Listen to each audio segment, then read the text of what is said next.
আজ আমরা হাঁটুর ব্যথা থেকে প্রতিকারের জন্য সহজ কয়েকটা ব্যায়াম আপনাদের দেখাবো, যেটা ডে টু ডে লাইফে আপনার অনেক উপকার হবে। প্রথম ব্যায়াম হচ্ছে যে আপনার পায়ের নিচে একটা বালিশ এরকম দিবেন। দেখেন আমাদের মডেলের পায়ের নিচে একটা বালিশ আছে। এই হাঁটুটাকে উনি নিজেই পা দিয়ে চাপ দিবে এই বালিশের উপরে, দিয়ে 15 সেকেন্ড বা 10 সেকেন্ড ধরে রাখবে, আবার রিলিজ করবে, আবার 10 সেকেন্ড ধরে রাখবে চাপ দিয়ে। এটা করবে 10 থেকে 15 সেকেন্ড করে, দিনে 15 বার, প্রতিবারে 15 বার, 3 সেটিং করবে। দেন দ্বিতীয় ব্যায়ামটা হচ্ছে যে এই হাঁটুর নিচেই বালিশটা দিবেন, পা আগে নিচে চাপ দিয়েছে, এখন এই পাটা উপরে চাপ তুলবে, আবার নামাবেন, আবার উপরে তুলবেন, তুলে 10 সেকেন্ড থেকে 15 সেকেন্ড ধরে রাখবে। সহজ ব্যায়াম, এগুলো যে কোনো বয়সে করা সম্ভব। আবার নামান, আবার একটু উপরে তোলেন।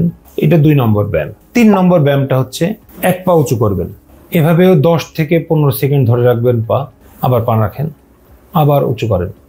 ঠিক এভাবেই অপর পাকেও পাশ থেকে শুয়ে উপরে ধরে রাখবেন 10 থেকে 15 সেকেন্ড করে। এটা আপনার হাঁটুর পাশের যে মাংসগুলা এবং হিপ জয়েন্টের মাংসগুলা শক্তিশালী হবে, আপনার পা ব্যথা থেকে আপনি আরাম পাবেন।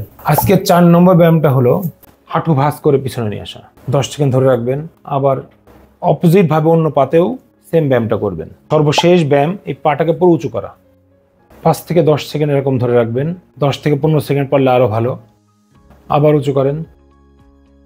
এই সহজ ব্যায়ামগুলো যদি আমরা day to day life daily করতে পারি, তাহলে হিপ এবং নির যে মাসেলগুলো শক্তিশালী হবে, তার ব্যথা কমে যাবে, ছোট মাঝারি পেইন থেকে সে মুক্তি পাবে। ধন্যবাদ সবাইকে।